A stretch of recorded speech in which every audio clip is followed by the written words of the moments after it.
सो कल चैतन्य महाप्रभु प्रकट हुए सारे पतित लोगों पर कृपा करने के लिए। और जैसे जन्माष्टमी के अगले दिन नंदोत्सव मनाया जाता है ना, ऐसे ही आज जगन्नाथ मिश्र और शची माता और सारे नवद्वीप के लोग मिलके भगवान का स्वागत कर रहे हैं। हाँ, सब लोग मंत्रमुग्ध हैं भगवान का अद्भुत सौंदर्य देख के, नहीं? और अद्वैताचार्य की पत्नी सीता देवी, श्रीवास पंडित, मालती देवी, जितने भी नवद्वीप के निवासी हैं, विशेष रूप से जो भक्त हैं, और सारे देवी देवता सारे मनुष्य रूप में भगवान के दर्शन करने आए और भगवान के लिए तरह तरह के गिफ्ट लेके आए, है ना। और सबने भगवान को आशीर्वाद दिया। भगवान को आशीर्वाद देने का भी सौभाग्य किसको मिलेगा, नहीं? हम लोग सोच भी नहीं सकते। ये चैतन्य महाप्रभु की अद्भुत कृपा है कि वो भक्तों से आशीर्वाद ग्रहण कर लेते हैं, नहीं? हालांकि चैतन्य महाप्रभु ने पूरा जीवन अपने आप को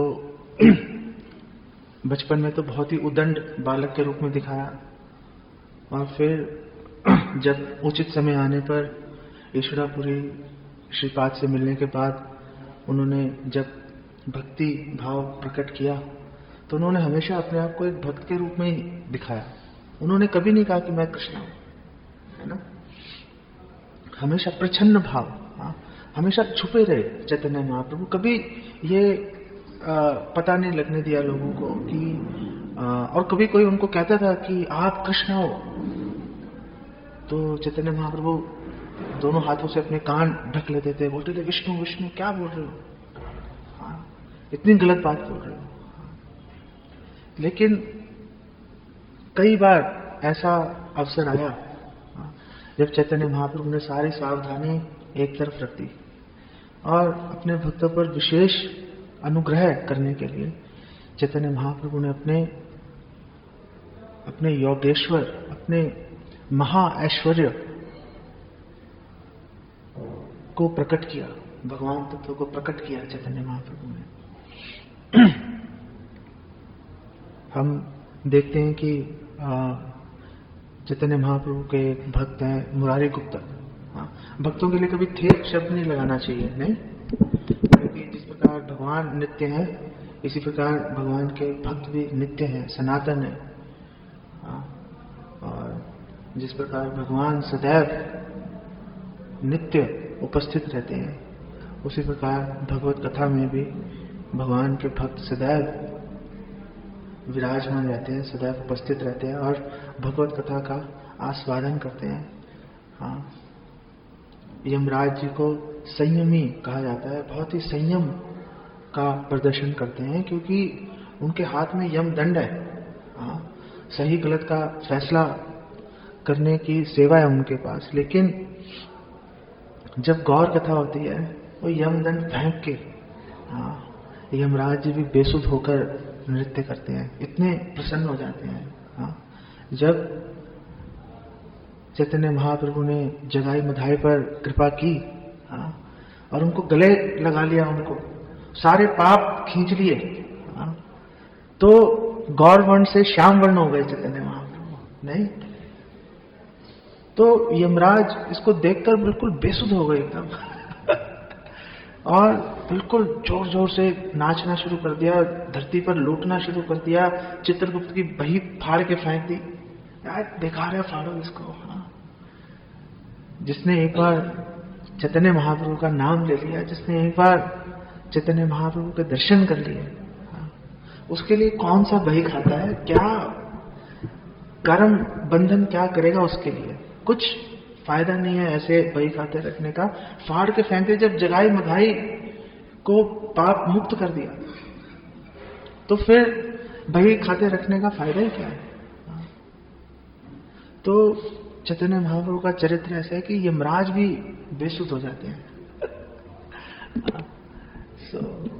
सो मुरारी गुप्त जो कि स्वयं हनुमान है, सो आप मायापुर जाएंगे तो जो चंद्रोदय मंदिर है वहां से आप योग पीठ की ओर जाएंगे जहां पर चैतन्य मठ है और चैतन्य महाप्रभु का जन्म स्थल है, प्राकट्य स्थल है। उसके पीछे अंदर खेतों में जाके मुरारी गुप्त जी का निवास स्थान आता है। और मुरारी गुप्त जो है वो भगवान राम के अनन्य भक्त है ना। और एक बार चैतन्य महाप्रभु गए और पेशे से वैद्य हैं मुरारी गुप्त, वह चैतन्य महाप्रभु उनके घर गए तो वराह रूप में आ गए, वराह भावावेश में आ गए और एकदम कूद के मुरारी गुप्त के कंधों पे चढ़ गए चैतन्य महाप्रभु। और जो भगवान विष्णु के दरबार में, राम दरबार में आप आज भी जाएंगे तो वहां पर राम दरबार बना हुआ है। एक संगमरमर का चबूतरा है, चबूतरे के ऊपर ऑल्टर बना हुआ है। वो ऑल्टर को जो उसमें राम दरबार स्थापित है ना। सो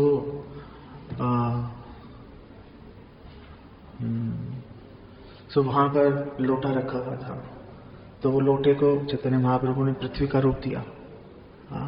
और उस लोटे को चैतन्य महाप्रभु ने अपने जो दांत हैं, वराह रूपी जो दांत थे, उस पर धारण किया। और चैतन्य महाप्रभु और मुरारी गुप्त दोनों ने मिलकर बहुत देर डांस किया उन्होंने मिलकर। ऐसे एक बार महाप्रभु जो है वो नरसिंह भावावेश में आ रहे थे और बहुत ही तेज हुंकार करते हुए नरसिंह रूप में बाहर आए। बहुत ही क्रोधित थे, बहुत ही क्रोधित थे क्योंकि हिरण्याकशिपु को मारा था नहीं, तो बहुत ही क्रोधित थे। तो देख के सारे नवद्वीपवासी इधर उधर भाग गए। फिर चैतन्य महाप्रभु को बहुत शर्मिंदगी हुई।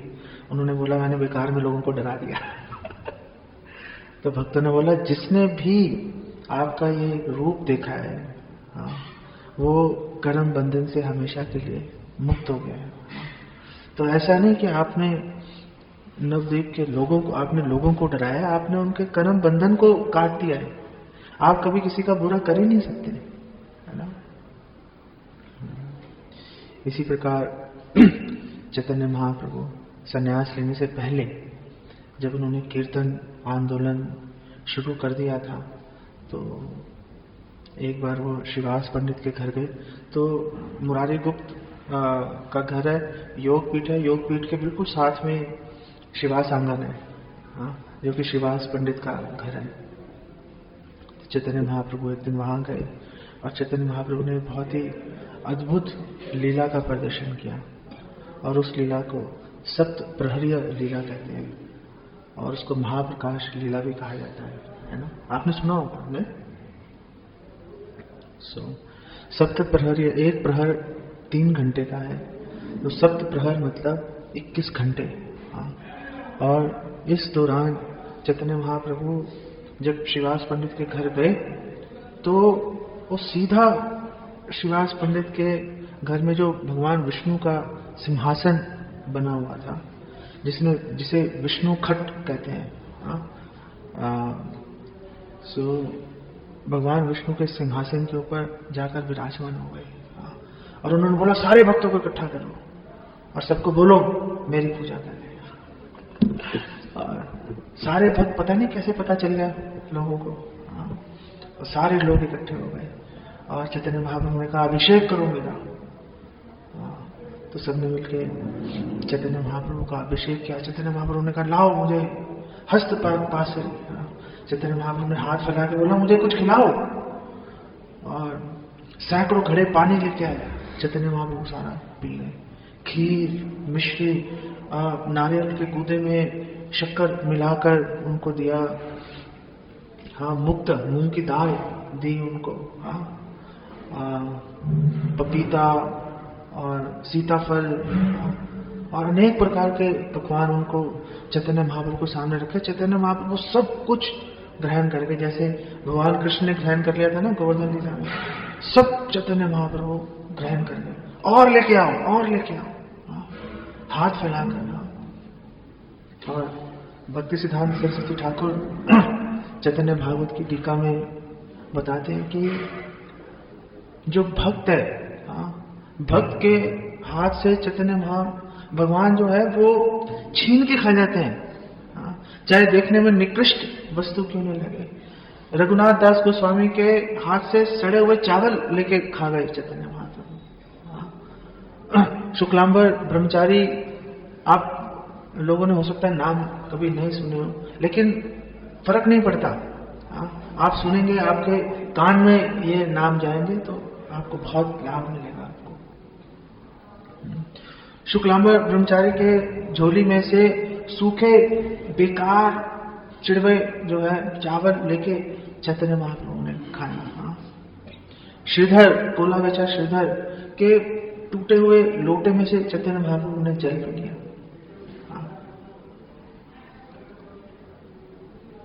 पत्रम पुष्पम फलम तोयम यो में भक्त्या प्रचते। चैतन्य महाप्रभु भगवान कृष्ण को अगर यो में भक्त्या प्रचते, अगर कोई भक्ति से चैतन्य महाप्रभु भगवान कृष्ण को कुछ तुलसी दल, जल या फूल भी अर्पित करेगा, भगवान फूल भी खा जाते हैं। ऐसा नहीं कि भगवान फूल सूंघते हैं, अश्नामी, भगवान खा जाते हैं उसको। भगवान इतने भावावेश में आ जाते हैं अपने भक्त का भाव देख के, वो विचार नहीं करते कि सूंघना चाहिए कि खाना चाहिए। प्रेम से अगर अर्पित किया तो भगवान स्वादिष्ट पदार्थ तो खाएंगे, लेकिन फूल जैसी वस्तु भी, केले का छिलका भी खा जाते हैं भगवान। नहीं, विदुर के घर में केले का छिलका खा गए भगवान, नहीं। सब लोगों ने यथाशक्ति, सब लोग भागे बाहर, गांव में नगर नगर गए, सामान इकट्ठा करके लेके आए और चैतन्य महाप्रभु को भोग लगाते रहे। नित्यानंद प्रभु छत्र लेके खड़े थे, कोई उनको चावल ढुला रहा था। आजकल छत्र पकड़ने की जिम्मेदारी सबसे छोटे भक्त को पकड़ाते हैं। कुछ काम नहीं है, चल बेटा छत्र पकड़ ले। जगन्नाथ जी की रथ यात्रा में झंडा लेके कौन चलता है? नित्यानंद प्रभु छत्र लेके खड़े। और अगर आप गौर आरती देखो, गौर आरती में भक्तिनोद ठाकुर देख के बोल रहे हैं कि नित्यानंद प्रभु छत्र लेके खड़े हैं, अद्वैताचार्य चावल ढुला रहे हैं, सारे भक्त महाप्रभु की सेवा में लगे हुए हैं। ऐसा नहीं है कि व्यास आसन पर बैठकर ही सबसे बड़ी सेवा होगी चैतन्य महाप्रभु की, यहाँ कीर्तन लीड करके कि हाँ मैं कीर्तन, सबसे मधुर मैं कीर्तन कर सकता हूँ, ऐसा सोच के भगवान की सबसे ज्यादा सेवा होगी। कुछ पीछे वो माता जी झाड़ू लगा रही है वो, और उस सेवा में और व्यास आसन पर बैठ के कृष्ण कथा करने में कुछ फर्क नहीं है ना, क्योंकि भगवान परम है, भगवान भेदभाव नहीं करते। भगवान हनुमान जी की सेवा और गिलहरी की सेवा में भेद नहीं करते। भगवान उसमें निहित जो भाव है उसको भगवान अंगीकार करते हैं, उसको महत्व देते हैं, उसको स्वीकार करते हैं, है ना। चैतन्य महाप्रभु ने महाप्रकाश लीला के दौरान अनेक भक्तों पर कृपा की। हम एक भक्त की बात करेंगे। ये चैतन्य महाप्रभु ने हरिदास ठाकुर को बुलाया और बोला, हरिदास ठाकुर सामने आओ। उन्होंने बोला कि मेरी स्तुति करो। कोई कह सकता है, लेकिन चैतन्य महाप्रभु ने बोला मेरी स्तुति करो और मांगो मुझसे क्या चाहते हो। तो हरिदास ठाकुर ने बोला कि मैं यवन हूं, मैं आपकी स्तुति कैसे कर सकता हूं, मुझे कुछ आता ही नहीं है। तो चैतन्य महाप्रभु ने कहा, जो तुम्हारी जाति है वही मेरी जाति है, तुम्हारी जाति और मेरी जाति में कुछ भी फर्क नहीं है, हम दोनों की सेम जाति है ना। इस प्रकार जो भक्त है, भक्त और भगवान की जाति एक होती है। भगवान कृष्ण की जो जाति है वो है अच्युत, गोत्र जो है अच्युत है। और जो भक्त है उनका गोत्र भी अच्युत गोत्र होता है ना। ऐसा नहीं कि कोई बोले मैं सिंगला हूं, मैं मंगला हूं, मैं राजपूत हूं, मैं फलाना हूं, भारद्वाज हूं, बकवास है। हम सबका गोत्र अच्युत गोत्र है। हम सब चैतन्य महाप्रभु भगवान कृष्ण के हम सब वंशज हैं, उनकी संतान है। इस बात को पहचानना। और भगवान कृष्ण कह रहे हैं ममे वांशो जीव लोके, जो भगवान की हम संतान है तो हम अपना गोत्र अलग क्यों बताएं? हमारा वही गोत्र है जो कृष्ण का गोत्र है। कृष्ण का गोत्र अच्युत है, इसीलिए हमारा गोत्र भी अच्युत है। हमारा कोई अलग से कुछ ना, हमारी अलग से कुछ पहचान है, ना ही हमारा अलग से कुछ गोत्र है, ना ही हमारे अलग से कुछ परिवार है। सब भगवान कृष्ण है ना, चिदानंदमय। सो हरिदास ठाकुर को चैतन्य महाप्रभु ने कहा कि तुम्हारे शरीर में मेरा वास है। जो तुम्हारी पूजा कर रहा है वो मेरी पूजा कर रहा है ना। और हमारे शास्त्रों में कहा ही गया है कि आराधना नाम सर्वेशाम विष्णु आराधनम परम तस्मात् पर तरम देवी तदीया नाम समर्चनम तदीया नाम सम अर्चनम तस्मात् पर तरम देवी। हे पार्वती, ये शिव जी कह रहे हैं अपनी पत्नी को, हे पार्वती, विष्णु की आराधना सर्वोच्च है, लेकिन तस्मात् पर तरम देवी, हे देवी, इससे भी श्रेष्ठ आराधना है किसकी? तदीय नाम, तदीय जो विष्णु की वस्तु है, जो विष्णु की पादुका है, जो विष्णु का स्थान है, जो विष्णु जन है, वैष्णव है, तदीय, ये सब तदीय वस्तु है। सो तदीय नाम समर्चनम, जो विष्णु भक्त है, विष्णु की वस्तु है, वैष्णव है, वो उनकी आराधना विष्णु की आराधना से भी श्रेष्ठ है ना। तदीय नाम समर्चनम। तो चैतन्य महाप्रभु ने कहा कि जो तुम्हारी सेवा कर रहा है, जो तुम्हारी पूजा कर रहा है, वो मेरी पूजा कर रहा है। इसमें कुछ भेद नहीं है ना, इसमें कुछ भी भेद नहीं है। और याद करो कि जब यवन राजा ने तुम्हें पकड़ लिया था, बंदी बना लिया था, और तुम्हें बोला कि तुम हरि नाम लेना बंद करो, कुरान का पाठ करो, तो तुमने कहा कि मेरे शरीर के टुकड़े टुकड़े कर दो, मैं हरि नाम लेना नहीं छोड़ूंगा। और उस यवन राजा ने 22 बाजारों में तुम्हें कोड़ों से पिटवाया, और मुझे बहुत गुस्सा आया, मैं वैकुंठ मुझे चुभने लग गया, मुझे इतना क्रोध आया, मैंने सुदर्शन चक्र छोड़ दिया वहां से,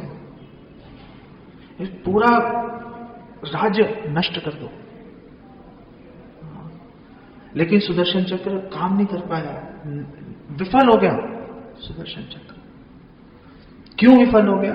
क्योंकि तुम प्रार्थना कर रहे थे कि हे कृष्णा प्लीज आप इनका भला करो, इनका कल्याण करो,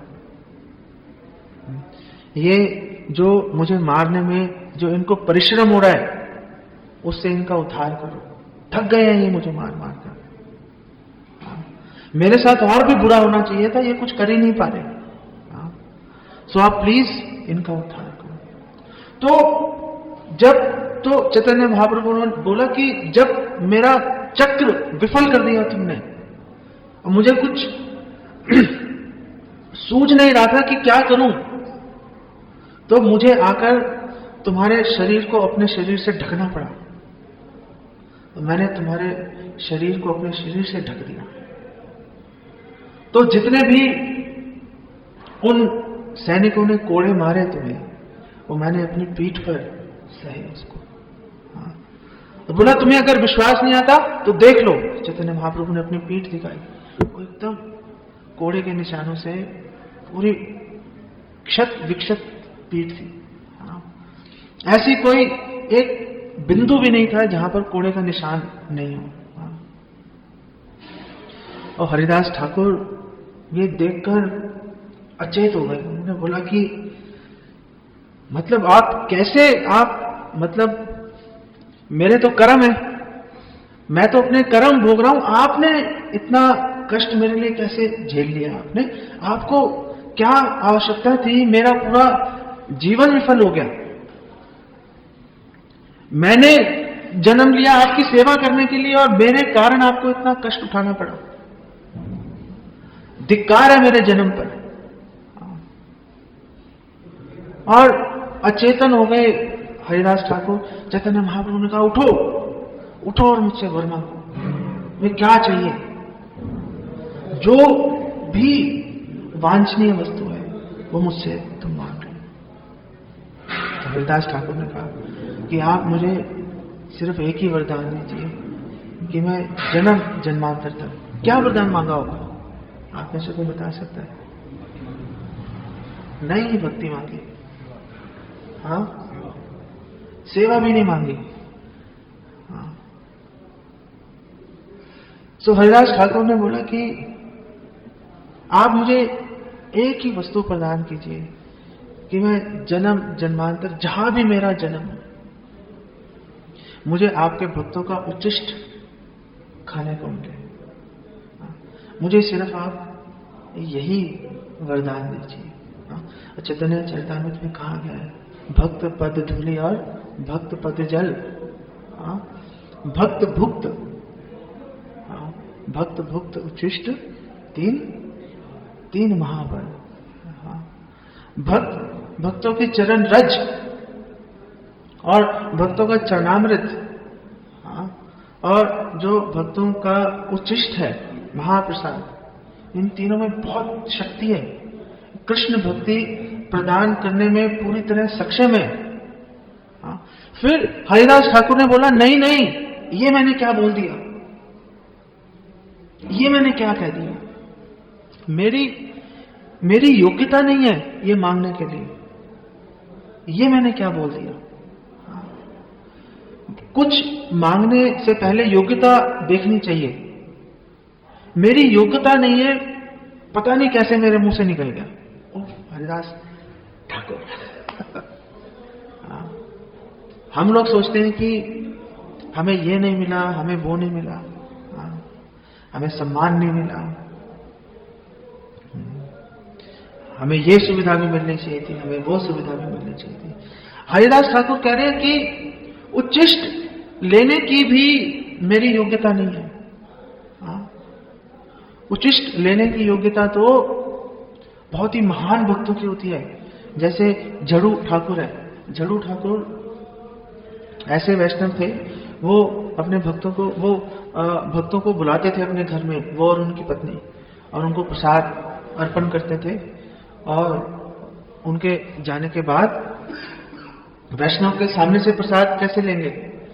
तो जब वैष्णव अपनी जो पत्तल थी उसको कूड़े में फेंक देते थे, तो जाके उस कूड़े में से उनका उच्चिष्ट लेके खाते थे झड़ू ठाकुर। और अगर कोई वैष्णव बिल्कुल पत्तल एकदम साफ कर देता था, तो झड़ू ठाकुर उनको आम खिलाते थे। आम में आप सब कुछ खा जाओगे, गुठली कैसे खाओगे? नहीं, गुठली नहीं खा सकते। झड़ू ठाकुर और उनकी पत्नी कूड़े के ढेर में से वो गुठली लेकर उसको चूसते थे।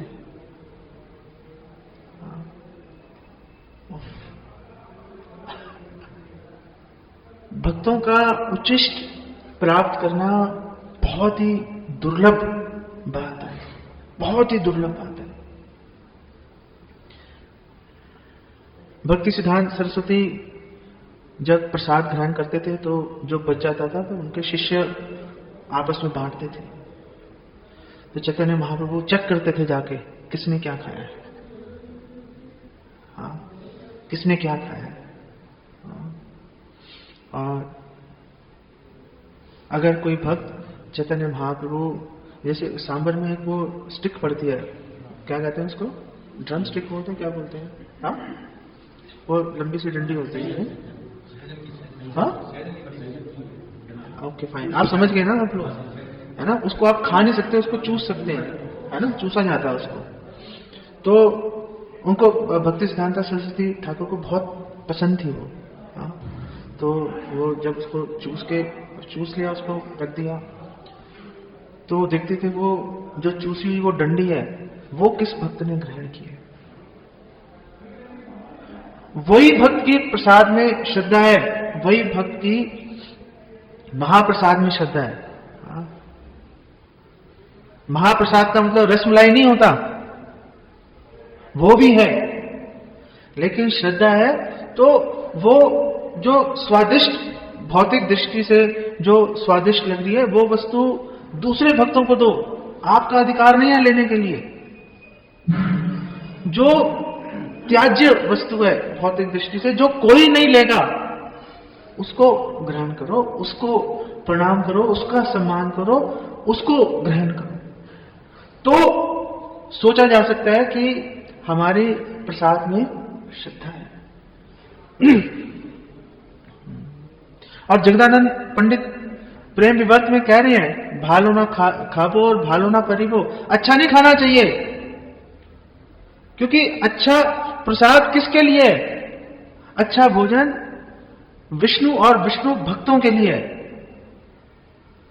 तो क्या मैं विष्णु भक्त, क्या मैं वैष्णव नहीं हूं? क्या मैं कृष्ण भक्त नहीं हूं? नहीं, मैं कृष्ण भक्त नहीं हूं। मैं इस प्रसाद को ग्रहण करने के योग्य नहीं हूं। ये जो स्वादिष्ट प्रसाद है, ये अच्छे भक्तों को लेना चाहिए। हाँ, तो अगर कभी प्रसाद मिले तो पहले दूसरे भक्तों को अर्पित करो, कुछ बच जाए तो ग्रहण करो। हाँ, नहीं तो उनकी पत्तल साफ करके वही ग्रहण करो, वो उसमें जीवन की सफलता है। लेकिन इसका मतलब ये नहीं जबरदस्ती दूसरे भक्तों के प्लेट में से उठा के खाना शुरू कर दो, ऐसा भी नहीं है। हाँ, उनकी अनुमति से। हाँ, जैसे नारद जी ने जब पिछले जन्म में जब वो दासी पुत्र थे तो उनके वहां पे वैष्णव आके रुके, तो उनकी अनुमति से नारद जी ने उच्चिष्ट ग्रहण किया, जबरदस्ती ग्रहण नहीं किया। और वो उच्चिष्ट की कृपा से, उस महाप्रसाद की कृपा से नारद मुनि बने। सो जो भक्तों की चरण रज है, हाँ, भक्तों की चरणामृत और भक्तों का उच्चिष्ट, हाँ, हमें सदैव लालायित रहना चाहिए उसको ग्रहण करने के लिए। हाँ। तो चैतन्य महाप्रभु ने उन पे कृपा की हरिदास ठाकुर पे, और उनको ये वरदान दिया कि आप जन्म जन्मांतर तक, हाँ, आप जहां भी रहेंगे आपको वैष्णव उच्चिष्ट हमेशा उपलब्ध रहेगा आपको, है ना। हरिदास ठाकुर की चैतन्य महाप्रभु ने गंगादास को बुलाया, उनको बोला कि तुम्हें याद है कि एक बार यवन राजा तुम्हारे पीछे पड़ गया था, हाँ? और तुम अपने परिवार की इज्जत बचाने के लिए, सम्मान की रक्षा के लिए आधी रात को अपना घर छोड़ के भागे थे अपने परिवार समेत। तो तुम नदी के किनारे आए, नदी पार करने के लिए तुम्हें कुछ नौका नहीं मिली, पूरी रात तुम ढूंढते रहे, नदी पार करने का साधन नहीं मिला, सुबह हो गई। तुमने सोचा अब सम्मान की रक्षा करने का कुछ उपाय नहीं है, मैं अब गंगा में कूदकर परिवार समेत अपनी जान दे दूंगा। अगर मुझे आना पड़ा तुम्हारे और तुम्हारे परिवार की रक्षा के लिए, मैं नाविक बन के आया और मैं नौका लेकर आया और तुम्हें मैंने नदी पार कराई। ये तुम्हारे और मेरे अलावा कोई नहीं जानता। तो गंगादास एकदम बेसुध हो गया और जमीन पर लौटने लग गए। तो ये भक्ति ऐसी वस्तु है जिससे भगवान को वशीभूत किया जा सकता है। भक्त भगवान को वशीभूत करने के लिए भक्ति नहीं करता। ऐसा नहीं है कि चल बेटा लग जा काम पे, हाँ मैंने भक्ति किया है। भक्त भगवान की अधिक से अधिक सेवा करने के लिए भक्ति करता है, लेकिन भगवान इतने विवल हो जाते हैं प्रतिकार करने के लिए कि भगवान खुद ही, भगवान किसी और को नहीं भेजते, भगवान किसी और को नहीं भेजते, भगवान खुद ही आ जाते हैं। भगवान खुद ही आ जाते हैं कि और किसी को और कोई ठीक से नहीं कर पाएगा। जो मेरी आसक्ति है, जो मेरा प्रेम है अपने भक्त से, और किसी का कैसे होगा? हो सकता है दूसरा व्यक्ति अनमने ढंग से करे। भगवान किसी पर भरोसा नहीं करते। भगवान कहते हैं भैया मैं खुद ही करूंगा ये काम। स्वल्पम अपि अस्य धर्मस्य त्रायते महतो भयात्। थोड़ी सी भी सेवा की भगवान ऋणी बन जाते हैं। और भगवान ये सोचते हैं कि कैसे मैं प्रतिकार करूं, कैसे मैं अपने जो भक्त है उसको किस प्रकार से उसको सुख प्रदान करूं, है ना। यही होली है। होली के पीछे आज लोग होली मनाएंगे, पूरा हिंदुस्तान, पूरे संसार में लोग होली मनाएंगे। लेकिन होली क्या है? होली है कि जो ब्रजवासी हैं, जो गोपियां हैं, वो भगवान कृष्ण को संतुष्ट कर रही हैं। भगवान कृष्ण की प्रसन्नता के लिए उनके साथ में रंग खेल रही है कि भगवान कृष्ण को अच्छा लगेगा। और भगवान कृष्ण उनके साथ में उनकी भावनाओं का आदान प्रदान कर रहे हैं। और भगवान बहुत प्रसन्नता का अनुभव कर रहे हैं। और उसी प्रसन्नता में ऋषिकेश अपनी इंद्रियों से इंद्रियों के स्वामी की सेवा करना, ये होली है। होली ये नहीं है एक दूसरे को रंग लगा के और उल्टे सीधे काम करना। होली का मतलब है कृष्ण की इंद्रियों को संतुष्ट करना, जैसे ब्रजवासी कर रहे थे। अगर हम कृष्ण की इंद्रियों को संतुष्ट करने का प्रयास करेंगे तो आपकी क्या बात है, आपके घर के कुत्ते, नौकर, उन सबका भी कल्याण हो जाएगा। शिवानंद सेन एक कुत्ते की देखभाल कर रहे थे। चैतन्य महाप्रभु ने उसको भी अपना उच्चिष्ट दिया और वो कुत्ता अपने पिछले दोनों पैरों पर खड़े होकर जोर जोर से हरे कृष्णा कृष्णा कृष्णा हरे हरे, हरे राम राम राम हरे हरे, आंखों से आंसू बह रहे हैं उसके, और जोर जोर से हरि नाम कर रहे हैं और भगवत धाम चला गया। शिवास पंडित के घर में एक नौकरानी थी, उसका नाम था दुखी।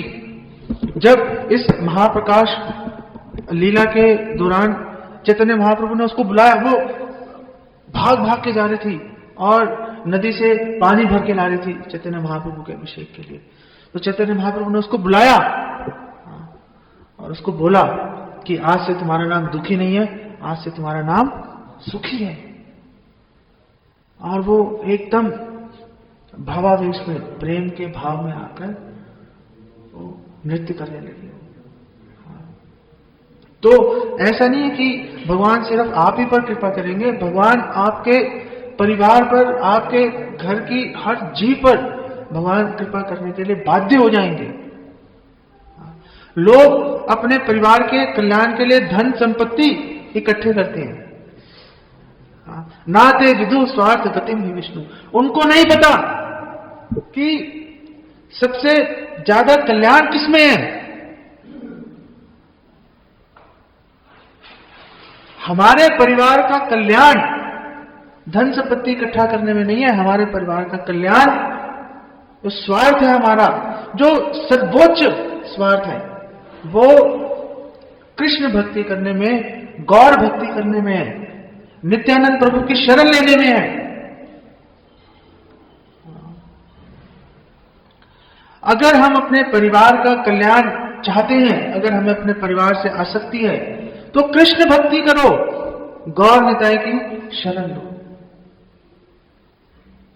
गौर निताय की शरण, कृष्ण भक्ति। अगर आपके परिवार के लोग भक्ति में नहीं जुड़े, फर्क नहीं पड़ता। कितने लोग आते हैं बोलते हैं कि हमारे परिवार वाले भक्ति में नहीं जुड़े, क्या फर्क पड़ता है, आप अच्छे से भक्ति करो।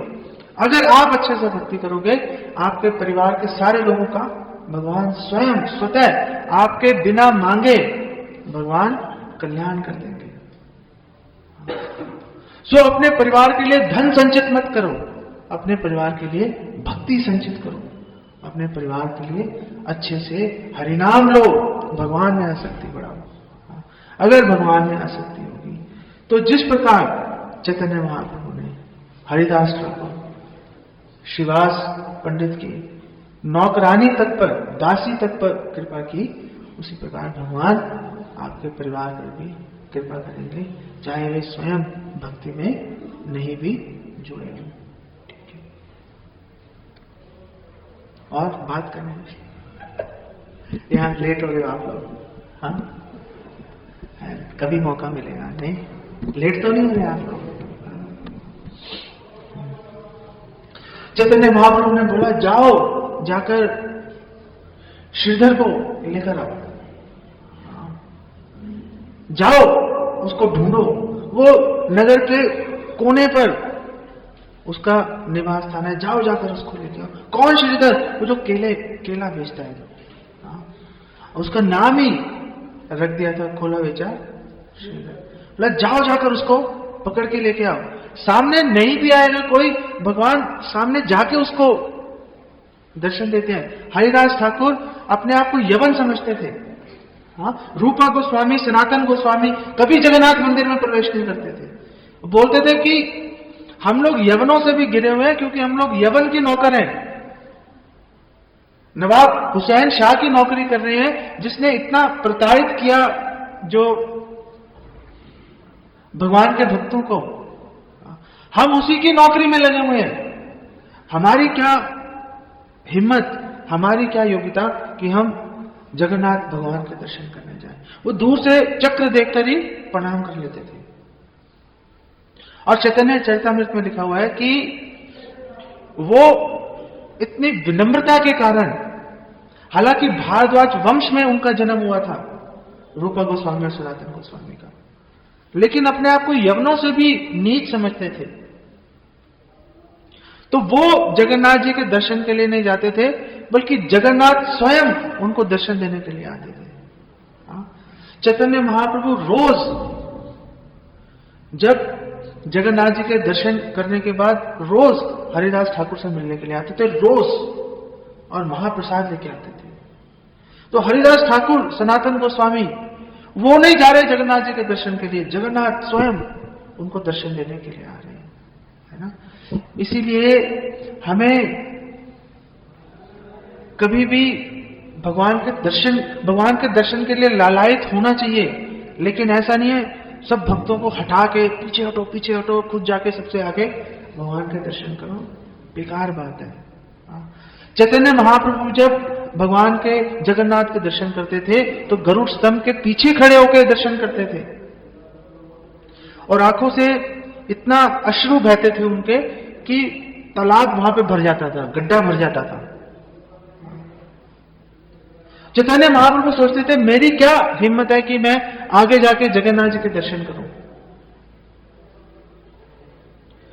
तो वो जगन्नाथ जी के प्रिय सेवक गरुड़ जी के पीछे खड़े रहकर भगवान के दर्शन करते थे कि जगन्नाथ जी मुझे तो कदापि नहीं देखेंगे, लेकिन अवश्य अपने भक्त और अपने प्रिय सेवक गरुड़ पर उनकी दृष्टि अवश्य पड़ेगी, अवश्य दृष्टिपात करेंगे, और हो सकता है जब वो गरुड़ जी को देखें तो हो सकता है मुझे भी देख लें। तो इसलिए हमें बिल्कुल रेलिंग तोड़ के भगवान के ऑल्टर में घुस के भगवान के दर्शन करने से ज्यादा फायदा नहीं मिलेगा। सबसे पीछे खड़े रहकर, किसी भी भक्त को असुविधा नहीं होनी चाहिए आपसे, किसी भी भक्त के सामने नहीं आने चाहिए आप। ऐसा नहीं हो कि कोई भक्त बहुत उत्सुकता से भगवान का दर्शन कर रहा है, आप सामने हिमालय पर्वत की तरह खड़े हो गए, वो देख ही नहीं पा रहा भगवान को। हमारा भगवान के सामने जाकर दर्शन करने का कुछ योग्यता नहीं है। हमें हमेशा प्रयास करना चाहिए सबसे पीछे रहकर भगवान के दर्शन करें। और दर्शन क्या करने हैं? क्या हम भगवान को देख सकते हैं क्या? भगवान अधोक्षज है, भगवान को हम अपनी इस भौतिक इंद्रियों से नहीं देख सकते। भगवान के दर्शन करने का मतलब है अपने आप को भगवान के सामने प्रस्तुत करना, और बहुत ही शर्म महसूस करना। ये सोचना कि कितने गंदे हैं हम, हमारे मन में कितना गंद भरा हुआ है। हाँ? हमें भगवान के सामने जाएंगे तो भगवान हमें और हमारे मन में भरे हुए गंदगी को भगवान देखेंगे, भगवान को अच्छा नहीं लगेगा। हमें संकोच होना चाहिए भगवान के सामने जाने में। हमें ऐसा नहीं कि सबको हटा के सबके आगे जाओ, अच्छी भावना नहीं है। अच्छा है, उत्सुकता है, दूसरे भक्त, ऐसा सोचना चाहिए कि दूसरे भक्त श्रेष्ठ हैं। जो भक्त आगे बढ़ के भगवान के दर्शन कर रहे हैं उनमें योग्यता है, लेकिन मुझ में नहीं है। अपने बारे में सबको पता है, नहीं? क्या आपको अपने बारे में नहीं पता? क्या आपको नहीं पता कि आपके मन में कितनी भोग वासना भरी हुई है? इतनी भोग वासना, हिमालय पर्वत भी राई के समान लगेगा उसके सामने, इतनी भोग वासना है। वो लेकर उसका बोझ अपने कंधे पर उठाकर कैसे भगवान के सामने जाए? शर्मिंदगी, संकोच होना चाहिए। जब रूपा गोस्वामी, सनातन गोस्वामी चैतन्य महाप्रभु के पहली बार दर्शन करने के लिए गए तो बोल रहे थे कि दूर से ही खड़े होकर, सामने भी नहीं आए। अपने गले में एक पट्टा उन्होंने बांध दिया, जैसे कुत्ते के गले में पट्टा बंधा होता है। अपने गले में पट्टा बांध के और अपने दांतों में तिनका दबाकर, अगर दांतों में तिनका दबाना दीनता की निशानी है। अगर आप दांतों में तिनका दबाएंगे तो क्या आप ऊंचे से बोल पाएंगे? बोल ही नहीं पाएंगे, चुप करके खड़े रहेंगे, क्योंकि जैसे ही बोलेंगे तिनका गिर जाएगा। नहीं तो दीनता की निशानी है दांतों में तिनका दबाना। दंते तृणधरी। तो रूपा गोस्वामी, सनातन गोस्वामी अपने गले में पट्टा बांधकर एक कुत्ते की तरह अपने दांतों में तिनका दबाकर दूर से प्रणाम कर रहे हैं। इधर आओ, इधर आओ। चैतन्य महाप्रभु बोल रहे हैं, नहीं, हम नहीं आ सकते, हमें शर्म आती है आपके सामने आने में। कितने पाप कर रखे हैं हमने, और अभी भी हमारी वृत्ति पाप में ही लिप्त है। ऐसी चेतना लेके कैसे आपके सामने आ जाए? नहीं नहीं, इतनी दीनता मत दिखाओ, मेरा हृदय फट रहा है तुम्हारी दीनता देखे। फाटे मोरा मन। चैतन्य महाप्रभु कह रहे हैं, इतनी दीनता मत दिखाओ, मेरा हृदय फटा जा रहा है, बंद करो दीनता, ये मैं सह नहीं पा रहा तुम्हारी इतनी दीनता। तो भगवान चैतन्य महाप्रभु भक्त की दीनता से प्रसन्न होते हैं, उसकी उपलब्धि से प्रसन्न नहीं होते। भक्त की उपलब्धि है दीनता का वरण, दीनता को अपने हृदय में बसाना। तो सारे भक्त दौड़ के गए और कोलावेचर श्रीधर को लेकर आए। चलो चलो, तुम्हें निमाई पंडित बुला रहे हैं। और कोलावेचर श्रीधर फटाफट भाग कर गए चैतन्य महाप्रभु के, अपने स्वामी के दर्शन के लिए। और चैतन्य महाप्रभु ने कहा, तुम्हें याद है कि मैं रोज तुम्हारे घर आता था और मैं तुमसे मोल भाव करता था, तुमसे लड़ाई करता था। चैतन्य महाप्रभु जाते थे और बोलते थे, ये केले के पत्ते के दोने बनाए, उसका तना है, केला है। चैतन्य महाप्रभु कहते थे, कितने का है? और जो कोलावेचर श्रीधर है वो युधिष्ठिर के समान सत्यवादी है। तो कोलावेचर श्रीधर फॉर एग्जाम्पल वो कहते थे, 1 पैसे का है। क्या लूट रहे हो तुम? ये तो आधे पैसे का इसका कीमत है। दूसरे लोग कम भाव में बेच रहे हैं, तुम मुझे लूटना चाहते हो, तो जहां से सस्ता मिल रहा है वहां से ले लो।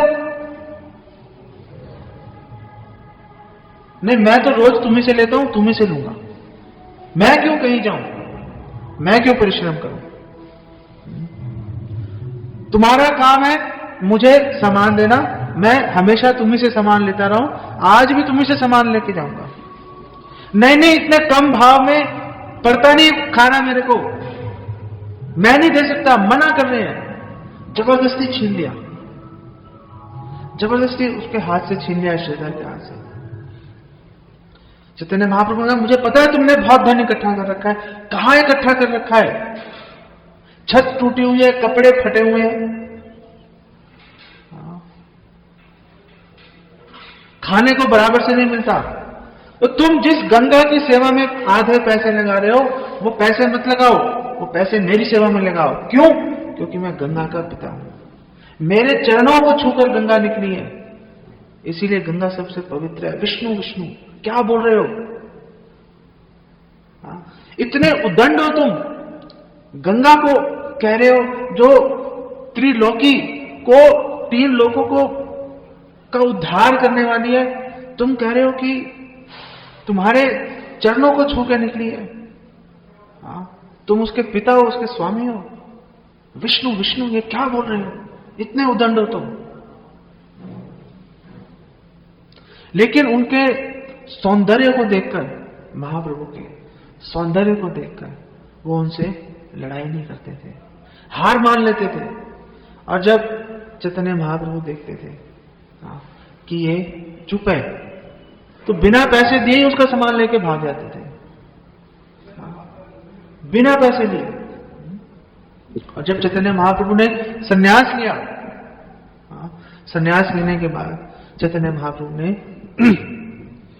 कोलावेचा श्रीधर को बोला कि कोलावेचा श्रीधर ने अपने घर की छत पे एक सीताफल उगाया हुआ था। आप आज भी पश्चिम बंगाल में जाओ, वहां पे गांवों में देखो, लोग अपने घरों की छतों पर सीताफल उगाते हैं। तो चैतन्य महाप्रभु ने कहा जाओ जाके वो लेके आओ। और अपनी माता शची माता को बोला कि इससे पकवान बनाओ, मैं ये पकवान खाऊंगा। सामने से मांग कर ले रहे हैं, ऐसा नहीं सोच रहे, ऐसा नहीं सोच रहे। यो में भक्त्या प्रचिति, आप भक्त हो, आपने अपना सर्वस्व अर्पण कर दिया, अब अर्पण करने की जरूरत नहीं है, मैं अपने आप जबरदस्ती ले लूंगा। सो चैतन्य महाप्रभु ने कहा याद है तुम्हें कि मैं जबरदस्ती तुम्हारे से सामान छीन के लेके जाता था। चैतन्य महाप्रभु ने कहा मेरी स्तुति करो। तो उन्होंने बोला मैं कैसे स्तुति करूं, मैं तो मूर्ख हूं।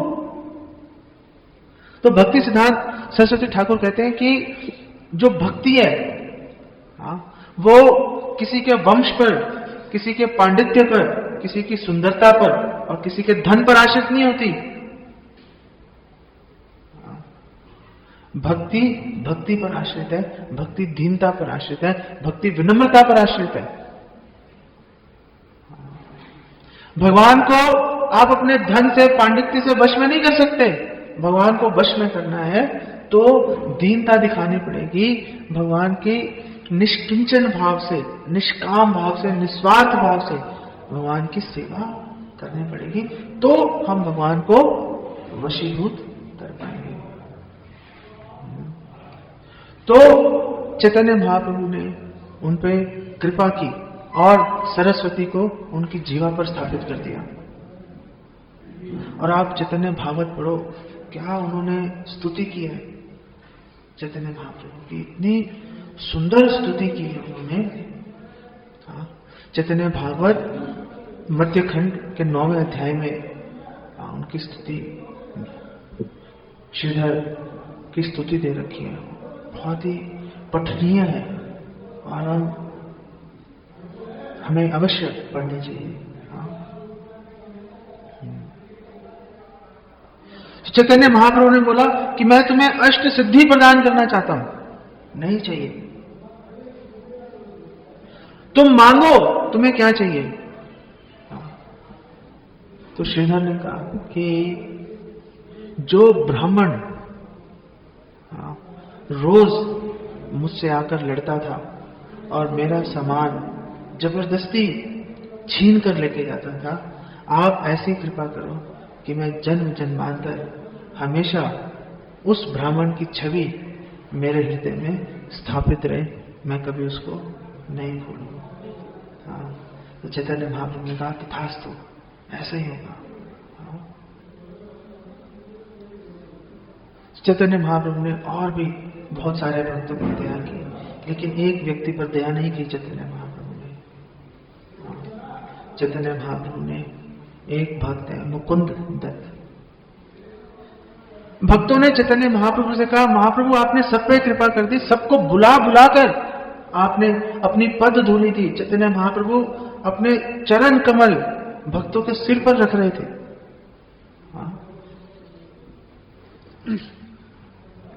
भक्तों ने कहा, आपने बुला बुला कर सब पे कृपा की, मुकुंद दत्त पे भी कृपा कर दीजिए प्लीज। चैतन्य महाप्रभु ने कहा, इस पे कभी कृपा नहीं करूंगा, इस पे कभी कृपा नहीं करूंगा। ये भक्तों के साथ आता है तो भगवान की जय जयकार बोलता है, कहीं और जाता है तो उनकी मायावाद की बात करना शुरू कर देता है। मेरी पीठ में चूड़ा भोंक रहा है, मेरी पीठ लहूलुहान कर दी। चैतन्य महाप्रभु हरिदास ठाकुर की रक्षा के लिए भी पीठ लहूलुहान हो गई, लेकिन अच्छा लग रहा है उनको। लेकिन मुकुंद दत्त, उनके मायावादी रूपी जो चाकू है, उससे चैतन्य महाप्रभु अत्यंत पीड़ा का अनुभव कर रहे हैं। दोनों परिस्थिति में चैतन्य महाप्रभु की पीठ से खून बह रहा है, लेकिन एक में उनको अच्छा लग रहा है और एक में उनको खराब लग रहा है। जैसे भीष्म पितामह जब तीर चला रहे थे, तो अर्जुन भी घायल हो रहे थे और कृष्ण भी घायल हो रहे थे। तो भगवान कृष्ण को बहुत अधिक प्रसन्नता का अनुभव हो रहा था उन जख्मों से। और श्रीला विश्वनाथ चक्रवर्ती ठाकुर कह रहे हैं कि भगवान कृष्ण उसी प्रसन्नता का अनुभव कर रहे थे जिस तरह एक प्रेमी और प्रेमिका आपस में समय बिताते समय जिस प्रसन्नता का अनुभव करते हैं, वही प्रसन्नता भगवान कृष्ण भीष्म पितामह के तीरों से बने जख्मों से अनुभव कर रहे थे। भीष्म पितामह की जय।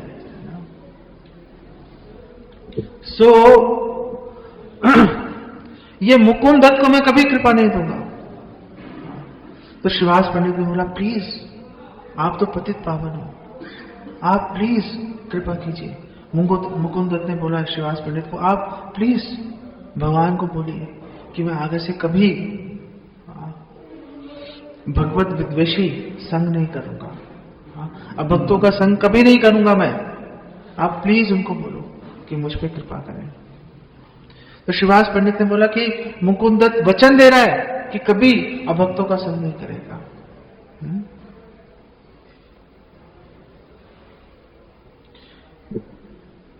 चैतन्य चरितामृत में भी कहा गया है कि भक्त की परिभाषा कौन सी है। एक भक्त की क्या परिभाषा है? जो भक्त है कभी भी अभक्तों का संग नहीं करता। जो अभक्तों का संग कर रहा है उसको वैष्णव नहीं कहा जा सकता, है ना। तो वैष्णव वही है जो अभक्तों का संग त्याग देता है। तो चैतन्य महाप्रभु ने कहा, ठीक है तुम कहते हो तो मैं इस पर कृपा करूंगा, लेकिन इसको बोलो कि मैं 1 करोड़ जन्मों के बाद इसको दर्शन दूंगा। यह सुनकर सारे भक्त बहुत निराश हो गए। सबने सोचा इतनी बड़ी सजा, 1 करोड़ जन्म, तो बहुत ही बुझे हुए मन के साथ मुकुंद दत्त के पास गए। तो मुकुंद दत्त ने बोला, क्या बोला भगवान ने? तो भक्तों ने कहा कि वो भगवान कह रहे हैं कि वे तुम्हें दर्शन देंगे 1 करोड़ जन्मों के बाद।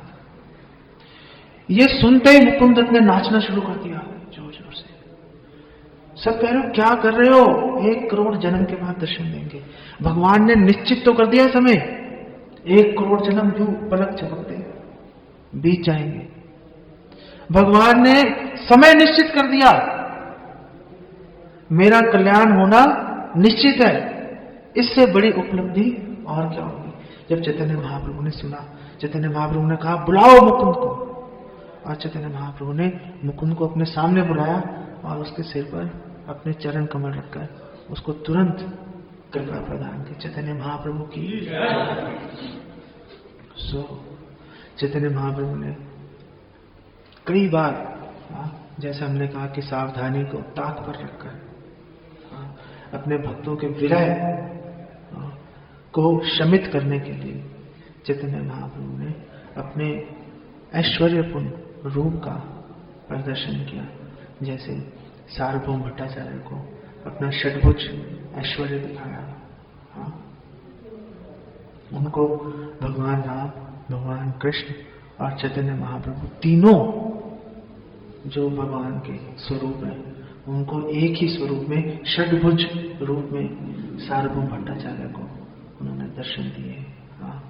प्रकाशानंद सरस्वती को चैतन्य महाप्रभु ने अपनी ब्रह्म ज्योति का दर्शन कराया। हाँ? ये यथा मांग प्रपत्ति थे, जिस भाव से लोग, तो हम कह सकते हैं कि प्रकाशानंद सरस्वती भी मायावादी था और सार्वभौम भट्टाचार्य भी मायावादी था। हाँ? तो फिर चैतन्य महाप्रभु ने प्रकाशानंद सरस्वती को ब्रह्म ज्योति और सार्वभौम भट्टाचार्य को षड्भुज रूप क्यों दिखाया? ये भेदभाव क्यों किया? वो भेदभाव नहीं है।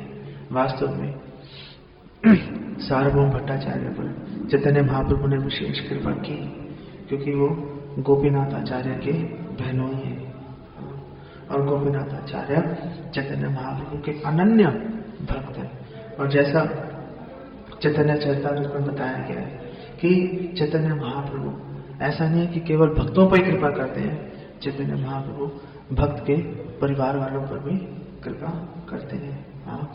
तो क्योंकि सार्वभौम भट्टाचार्य गोपीनाथ आचार्य के बहनोई थे, उनके प्रिय थे, इसीलिए चैतन्य महाप्रभु ने उन पर विशेष कृपा की, है ना।